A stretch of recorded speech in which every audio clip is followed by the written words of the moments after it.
Здравствуйте, на «Эхе Москвы» в Уфе программа «История башкирских родов». У микрофона Руслан Валиев и вместе со мной в студии Салават Хамидуллин, руководитель автономной некоммерческой организации ШЖР. Добрый день, Салават. Добрый день. Мы продолжаем цикл программ, посвященных становлению Башкирской Республики, башкирскому национальному движению, и, в общем, подбираемся уже к завершению этого цикла. Сегодня мы говорим о событиях 2020 года, и с чего начнем? Буквально 2-3 слова, чтобы вспомнить, что было в предыдущей программе. Наступил 2020 год. Большевики не собирались давать возможность башкирским деятелям реализовать свою автономию, как она изначально предполагалась по соглашению. Была избрана такая тактика, чтобы создать в Башкирии свой обком ВКПБ, коммунистической партии, и с помощью коммунистов разложить вот это население, возбудить классовую ненависть, расслоить башкирское движение, внести бациллу коммунизма в массы, особенно в башкирские полки, и тем самым выбить социальную базу из-под ног башкирских лидеров. Ну и их самих тоже предполагалось провоцировать на неадекватные действия, поскольку Ахмед Заки Валиди трудно было на что-то спровоцировать. Он был человеком прозорливым. Объектом провокации был избран Харис Юмагулов, человек очень горячий, председатель Башревкома, говоря словами президента республики. Что было сделано? Для начала был отправлен агент Баш-ЧК Карл Муценик. Он, по-моему, латыш был, из прибалтийских представителей какой-то народности, не помню. Вот он был отправлен в Токчуранский кантон, это современная Оренбургская область, Красногвардейский район, приехал туда. Там председателем Токчуранского кантона Башкирской республики был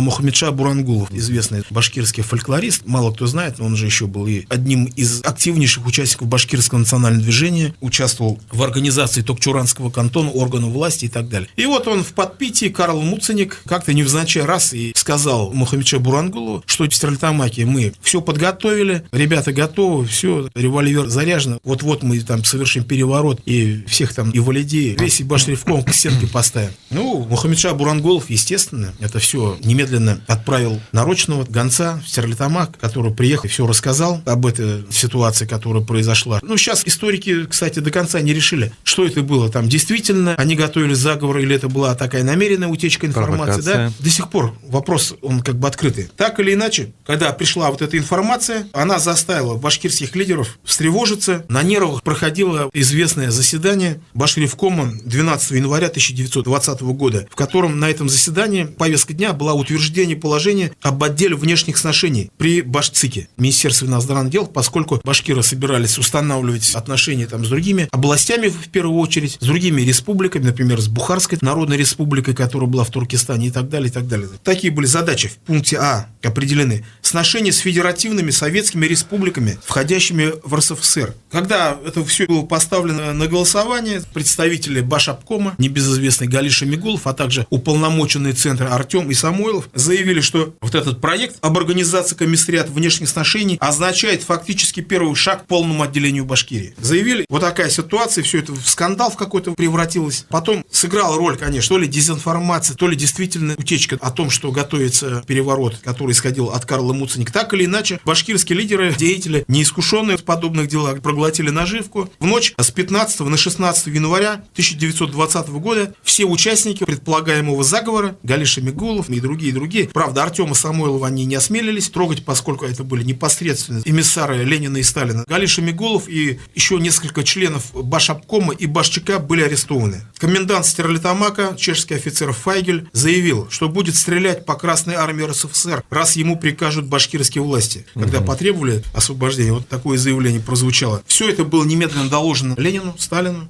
И, как мы понимаем, было подано в таком свете, что это башкирские деятели совершили контрреволюционный мятеж. И так это и было объявлено. Как это представлял дело в Москве сам Артем. В мое отсутствие бывший офицер Юмагулов вместе с группой запутавшихся, определенно кулацки настроенных националистов из бывших атаманов шаек, бродивших в гражданскую войну по Башкирии, выступили с оружием в руках против РСФСР. Был арестован областной комитет коммунистической партии, кроме Самойлова. Были приведены в боевую готовность войска. Стерлитамак походил на завоеванный город. Восстание неизбежно, башревкомовцы потеряли массы. Одна надежда у них на спровоцирование находящихся в Башкирии частей башкирской армии. Понятное дело, в центре оценили ситуацию однозначно, они не имели основания не верить своим представителям. Ленин решительно вмешался в ситуацию, потребовав от Юмагулова немедленной явки в Москву для дачи объяснений. Командующий Туркестанским фронтом Фрунзе принял меры к тому, чтобы не допустить выступления башкирской кавалерийской бригады Мусы Муртазина, которая стояла в это время под Оренбургом. Муртазин всю осень 19 года сражался на Уральском фронте. Уральский фронт — это что имеется в виду? Против казачьей армии уральских казаков атамана Толстого. Фронт был ликвидирован, и башкав-бригада для отдыха и пополнения прибыла под Каргалами, стояла село Каргалы под Оренбургом. И, соответственно, существовала опасность, что Муртазин выступит на стороне Башревкома, и поэтому фактически Муртазин Фрунзе вызвал к себе, не арестовал, а изолировал его. Держал при себе все эти дни. Тут же в Стерлитамак был отправлен отряд красноармейцев. Фрунзе отправил, и 19 января, буквально просидев 3-4 дня под арестом, вот эти заговорщики во главе с Галей Шамигуловым были выпущены из тюрьмы. Оренбургский РКПБ тут же изложил свои соображения по башкирскому вопросу. По нашему мнению, автономная Башкирия не выдержала испытаний жизни,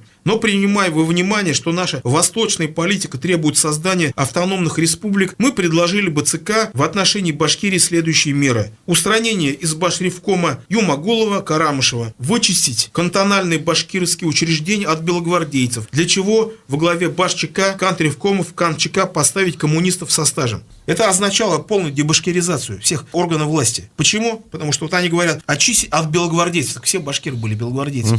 Прилагалось полностью их вычистить. Ситуация была настолько сложной, настолько она была взрывоопасная, потому что еще бы чуть-чуть и партизанщина началась. Поэтому в марте 2020 года в Уфу прибыл даже сам Лев Троцкий. Собрал он заседание, и вот этот экстренный пленум проходил в здании нашего театра оперы и балета. Тогда это назывался Аксаковский народный дом. И вопреки ожиданиям местных большевиков, Троцкий неожиданно встает на сторону Башревкома. Критикует Самойлова. В это время как раз тоже в Уфе находился личный представитель Ленина Тимофей Сидельников, который также считал, что первопричиной январского конфликта были именно московские эмиссары. Вот что он писал, Сидельников. Башкирию в начале года поставил на дыбы, в кавычках, ласковый теленок товарищ Артем своей мелкотравчатой и плоскодонной политикой вместе с почти полной деловой невменяемостью. Даже Железный Феликс, уяснив суть проблемы, извиняющимся тоном успокаивает башкирских деятелей заверениями о том, что центральные власти, кавычки открываются, с должным вниманием и уважением относились и будут относиться к независимой Башкирии. Казалось, конфликт был улажен, насколько он может быть улажен между вот такими непримиримыми врагами. Кремль строил свои планы, а Башревком свои. Действительно, Юмагулова отозвали в центр.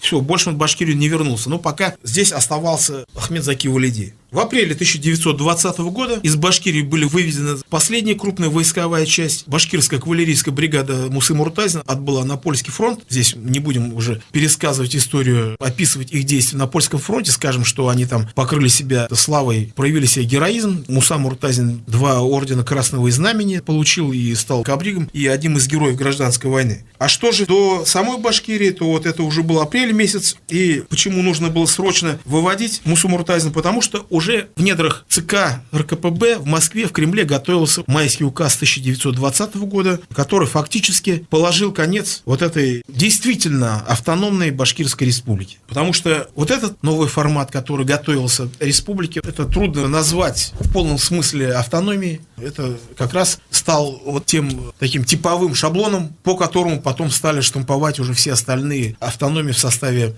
РСФСР. 8 апреля 1920 года состоялось заседание ЦК РКПБ, на котором по башкирскому вопросу сделал выступление Сталин. В принятых решениях говорилось о контрреволюционной опасности в Башкирии. Дзержинский предлагал даже предать суду Хариса Юмагулова. Ну, наконец, было решено в Москву, также для дачи объяснений теперь уже самого Валидова. Последний такой крупный лидер, который должен отбыть из Башкирии в Москву накануне принятия нового декрета. Ахмед Заки Валидиев пишет в воспоминаниях. 8 апреля Сталин вызвал меня к телеграфу и сказал: товарищ Валидов, надо посоветоваться по нескольким важным вопросам, касающимся башкирских войск. Приезжайте в Москву, с вами прибудет и Самойлов. Сразу стало понятно, что ищут повода оторвать меня от Башкортостана. 14 мая 2020 года Сталин принял Валидова, между ними состоялся разговор. Сталин заявил, что некоторые башкирские деятели считают Башкирскую республику почти независимой от РСФСР. Хотя есть и другая крайность. Некоторые работники центра сводят на нет автономию Башкирии, ущемляют ее национально-государственный суверенитет. Поэтому, сказал Сталин, нужно определить конституционные нормы устройства автономной Башкирии. Валидов ответил, что ни один из них не считает Башкирскую республику независимой от России, но лишь придерживается параграфа 8 Конституции РСФСР и текста соглашения с советской властью. И так далее, и так далее. Все. Он пытался апеллировать всем соглашениям, которые были заключены. Что не нужна новая конституция. Да, и так далее, и так далее. В конечном итоге состоялся знаменитый разговор Валидова с Лениным. Валидов сказал Ленину: в марте 19 года мы приняли соглашение. Оба поставили подписи. Права одной угнетенной нации Востока, хоть и не в полной мере, были признаны. Через 14 месяцев они превратились в прах. Ленин отвечает: на каком основании вы поднимаете такие нравственные проблемы? Какой вы революционер? Чего вы цепляете за эти соглашения? Наши с вами соглашения — лишь клочок бумаги, который никого ни к чему не обязывает.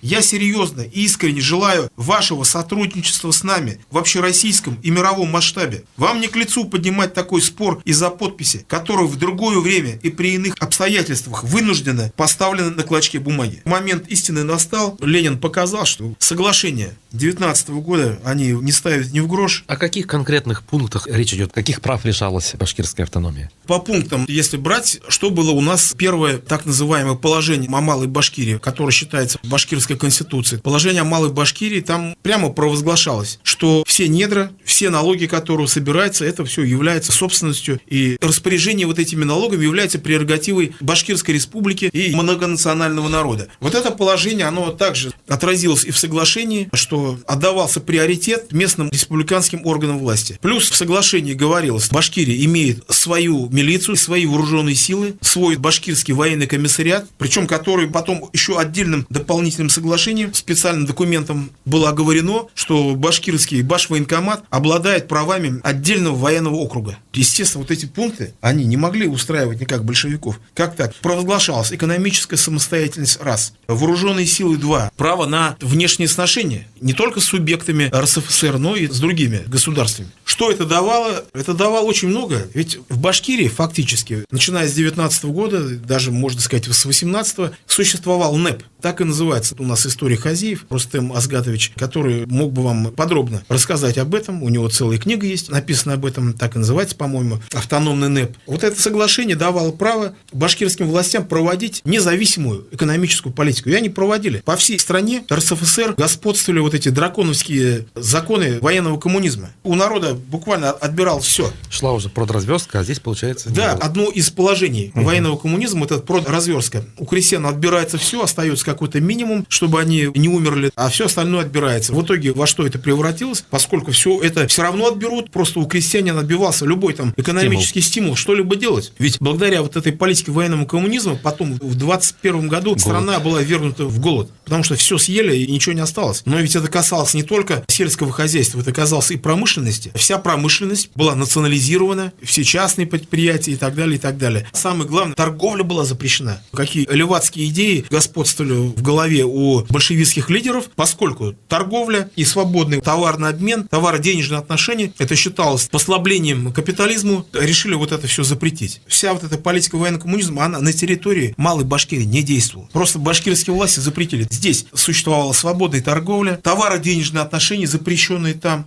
продразверстка не действовала, все предприятия работали. Губернские власти оренбургские в панике писали, докладывали в Москву, что Башкирия превратилась в какой-то дикий запад. Туда стекались все буржуазные капиталисты, буржуазные элементы, офицеры и так далее, и так далее, и так далее. Потому что на этой территории такой получился своего рода офшор. Свободная экономическая зона. Да, куда все приезжали, и бывшие вот эти фабриканты, и так называемые капиталисты, или просто предприниматели получали там полную свободу на территории Башкирии. И вот эта вот ситуация, она длилась фактически, хоть даже и там гражданская война, но все это существовало здесь, 18-й, весь 19-й год и частично 20-й год. Все это было результатом экономической политики. Естественно, это не могло никак нравиться. Естественно, вот этот декрет 20-го года, он предусматривал, что все, вот этот автономный НЭП, новая экономическая политика, которая потом уже начала реализовываться Лениным уже в 21 году по всей России, здесь решили ее полностью сломать, автономный НЭП. Но чем кончилось все это? Ахмед Заки Валиди отбыл в Москву, Все, он больше уже в Башкирии не вернулся. Обманным путем, как известно, он перебрался в Среднюю Азию. До этого он написал письмо своим соратникам в Башкирии. И у него была тактика такая, чтобы вот эти новые власти, автономные малые Башкирии, во главе которой встали теперь вот эти большевики, была идея в том, чтобы лишить их опоры. А как это было лишить? Это нужно было, чтобы из Башревкома ушли все соратники Ахмед Заки Валиди, которые имели кредит доверия у населения. Ну, то есть легитимности. Да-да, чтобы подорвать эту легитимность. И вот летом 1920 года Валидовский Башревком, там как раз был Курбан-Байрам, и под видом того, что вот мы едем на Курбан-Байрам, начали члены Башревкома разъезжаться якобы по своим деревням, на самом деле просто покинули свои посты, разъехались. Часть из них двинулась в Среднюю Азию, в Бухаре, Ташкенте и так далее. Они должны были встретиться с Ахмед Заки Валиди. Но это уже как бы другая страница истории, которую мы пока не будем затрагивать. Просто скажем, что Ахмед Заки Валиди, прибыв в Среднюю Азию, стал политическим лидером. Говорят басмачи, опять же неверно. Басмачи — это кто такие басмачи? Басмачи — это сторонники бухарского эмира, которые хотели не только расправиться с большевиками, но даже вообще всех младореформаторов бухарских и так далее уничтожить. И, кстати, многие башкирские офицеры именно были убиты басмачами. Ахмед Заки Валиди прибыл в Бухарскую Народную Республику. Это тоже самые национал-демократы, примерно таких же политических убеждений, что и национал-демократы Башкортостана. И прибыв в Бухарскую Республику, башкирские офицеры открыли школы в Бухарской Народной Республике военных офицеров, военные школы, начали обучать, стали помогать вот этим бухарским деятелям создавать вот эту республику, раз там не удалось. И Ахмед Заки Валиди здесь как раз вот стал тем политическим лидером, вдохновителем, который пытался организовать сопротивление советской власти. Именно советской власти. Не шло речь там, что Бухария выходит из состава России, а именно думали, что они теперь там возродят вот это антибольшевистское движение, сметут и будут создавать демократическую Россию. Силы бухарского эмира, вот так называемые басмачи, вот эти религиозные фанатики, это совсем другое. Сейчас бы их назвали исламистами условно. Ну, как угодно. Тут прибыл Энвер Паша, бывший министр молодого турецкого правительства, вот он пытался возглавить их, и то басмачи тоже его чуть не приговорили. Эта ситуация сложная. Так скажем, что Ахмед Заки Валиди стал одним из лидеров антибольшевистского движения, которое развернулось в Средней Азии. И вот эти все другие башкирские офицеры, его соратники, которые ушли вместе с ним. А в это время в Башкирии что творилось? Поскольку Валидовский Башревком самоликвидировался, был проведен в Стерлитамаке первый съезд Советов, который избрал председателем Башревкома и одновременно председателем Башобкома известного башкирофоба, нигилиста в любых проявлениях национальных отношений Галиша Мигулова. Причем там даже все вот эти московские наблюдатели удивлялись, как же так, первый съезд Советов в Башкирии, и ни одного башкира там нету. Кто угодно был, и все. То есть среди делегатов даже не было? Среди делегатов не было. Там какой-то ничтожнейший процент был. Даже не то, что валидовцы, там просто не было. Ну почему это? Потому что, во-первых, башкиры, никто из них не был сторонником советской власти, не было ни коммунистов, никого. Избрали из всех, кто был, как раз это оказались одни не башкиры, представители других национальностей. Кого тогда представлял этот съезд Советов? Малой Башкирии, где башкиры составляли большинство. И Галиш Мигулов, мало того, власть-то его была абсолютно нелегитимная, которая держалась просто на штыках отрядов. Мало того, он установил кровавую диктатуру, начались повальные аресты членов Башревкома, потом сторонников и участников башкирского национального движения, начались массовые расстрелы. В итоге что произошло? В Малой Башкирии началось восстание. В Малой Башкирии, которое пришлось подавлять вооруженной рукой. Были стянуты войска, было пролито много напрасной крови, особенно зверствовал отряд Поленова, Руденко, которые просто вырезали башкирские селения. В итоге что? Опять центру пришлось вмешиваться.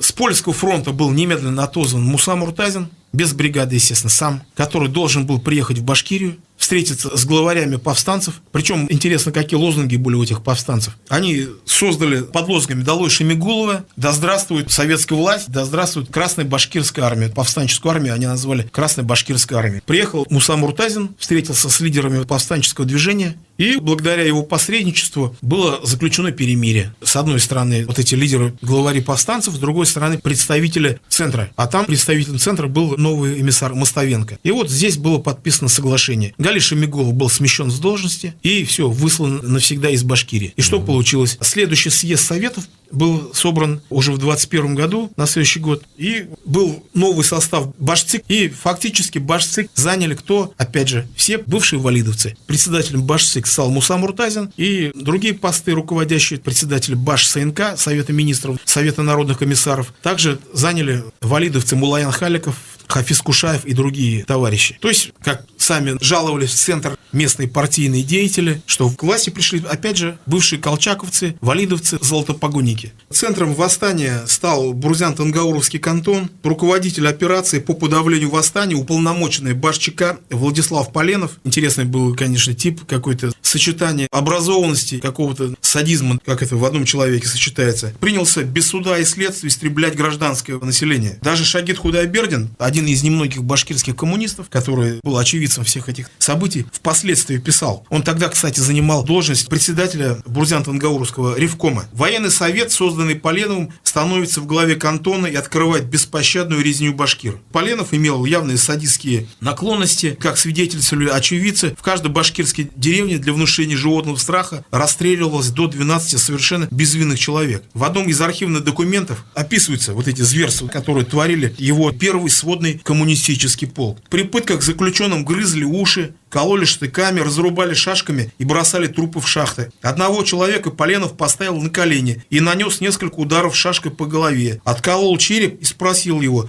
не надо ли сделать перевязку. Тот с усмешкой что-то произнес. Тогда Поленов всадил в его обнаженные мозги штык. В результате вот этой поленовщины было убито до 3000 человек. Один из руководителей восстания, Сулейман Мурзабулатов, был коммунистом, служил в Башчика под Гали Шамигуловым, известным нигилистом, стал во главе восстания. Настолько это было нестерпимо все вот это видеть, что чекист свой среди своих, чужой среди чужих, перебежал из ЧК и возглавил повстанцев. И вот он писал, Мурзабулатов впоследствии, правительство не хотело считаться с желанием и требованием народа, не держало примирительную политику, не хотело узнать причин, заставивших массу восстать против него, а посылало только войска, которые задали целью уничтожения башкир. Орфография сохраняется, это его слова. Военным предводителем восставших был Хаджи Ахмед Унасов, бывший каптенармус башкирского корпуса. Восставшие осаждали Баймак, другие населенные пункты, и когда посчитали себя уже достаточно сильными, повели наступление на Стерлитамак. Против них были брошены другие части, например, части известного Чеверева. Чеверев – герой гражданской войны. Опять же, по воспоминаниям самих чеверевцев, как они это описывали, как они расправлялись не только с восставшими, но и с мирным населением. По пути следования они останавливались в башкирских деревнях и говорили, что мы из Валидовской армии. Отношение к ним сразу же менялось. Чуть не на руках нас носили, читаем мы в мемуарах бывших чеверевцев. Тут на стол являлось все: кумыс, масло, баранина, и говорили: вы ведь наши, и для вас мы готовы пожертвовать всем имуществом, а вот скоро пойдут из Стерлитамака красные черти, которых мы и в избу не пустим. Затем чеверевцы говорили правду, что, мол, они и есть те самые красные черти, и следовала расправа. То есть вот эти все зверства... Вот, но они не были оправданы по меньшей мере. Это не сказки, во-первых, и единственная возможность была как-то с ним справиться. Центр правильно решил, вызвав с фронта Мусу Муртазина, который сумел погасить это восстание без единого выстрела. Ну что ж, на этой ноте мы заканчиваем предпоследний выпуск из цикла программ, посвященных становлению Башкирской Республики. В следующий раз мы завершим эту тему. А сейчас я благодарю нашего постоянного эксперта Салавата Хамидуллина, руководителя автономной некоммерческой организации ШЖР. Спасибо всем, кто был с нами. До новых встреч. До свидания.